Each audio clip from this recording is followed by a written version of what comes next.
नमस्कार भक्तों, आप सभी का एक बार फिर से स्वागत है। भक्तों, आज हम आपको सुनाने जा रहे हैं भाद्रपद अमावस्या की अद्भुत और प्रेरणादायी पौराणिक कथा। हिंदू धर्म में अमावस्या का विशेष महत्व माना गया है। इनमें भी भाद्रपद मास की अमावस्या को पितृ अमावस्या कहा जाता है। मान्यता है कि इस दिन पितृलोक के द्वार खुल जाते हैं और हमारे पितर धरती पर अपने वंशजों के घर आते हैं। यदि इस दिन श्रद्धा पूर्वक श्राद्ध, तर्पण और दान किया जाए तो पितर प्रसन्न होकर संतानों को सुख, समृद्धि और दीर्घायु का आशीर्वाद देते हैं।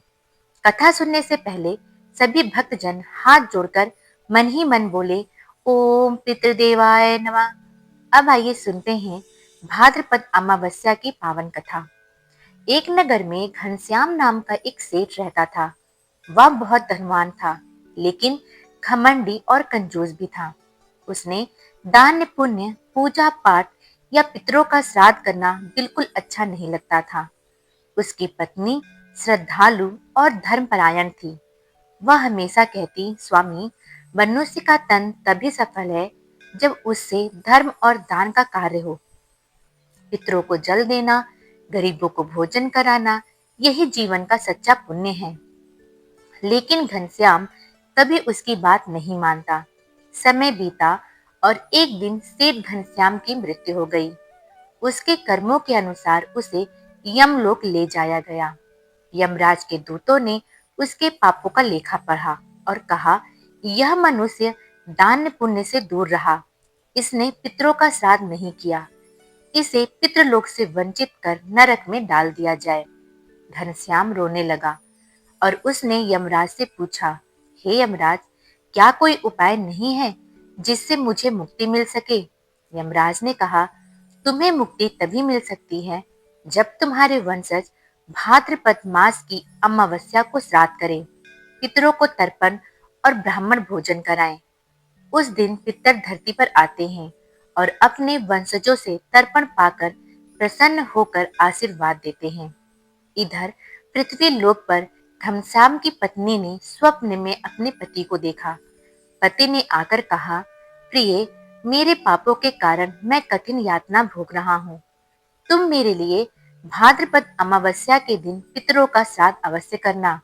उस दिन पितर जल और भोजन ग्रहण करके तृप्त होते हैं और आशीर्वाद देते हैं। पत्नी जागी तो उसने वही किया। भाद्रपद अमावस्या को स्नान करके उसने कुश, ये एक प्रकार की पवित्र घास है, से आसन बनाया, जल में तिल डालकर पितरों को तर्पण दिया, ब्राह्मणों और गरीबों को भोजन कराया। उस दिन घनश्याम को पितृलोक में स्थान मिला और उसे नरक से मुक्ति मिल गई। भाद्रपद अमावस्या को श्राद्ध, तर्पण और दान करने से पितर प्रसन्न होते हैं।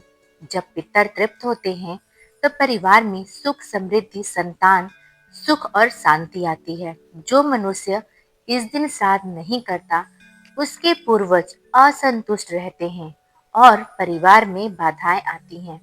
इसलिए इस अमावस्या को पितृ अमावस्या कहा जाता है। भाद्रपद अमावस्या की पूजा विधि। प्रातः स्नान करके शुद्ध वस्त्र धारण करें। पितृकुश से आसन बनाकर पितरों का स्मरण करें। जल में तिल और कुश डालकर दक्षिण दिशा की ओर मुख करके तर्पण करें। पितरों के नाम से ब्राह्मणों को भोजन और दान दें। शाम को दीपदान करें। ऐसा करने से पितर तृप्त होते हैं और वंशजों को सुख, समृद्धि और आयु का आशीर्वाद देते हैं। तो फिर तो आपको ये कथा कैसी लगी? आप मुझे कमेंट बॉक्स में जरूर बताएं। और अगर आप भी शनिदेव भगवान की कृपा चाहते हैं तो वीडियो को लाइक भी कर दें और चैनल में नए हैं तो चैनल को सब्सक्राइब भी कर लें। मिलते हैं एक और वीडियो के साथ, तब तक के लिए धन्यवाद।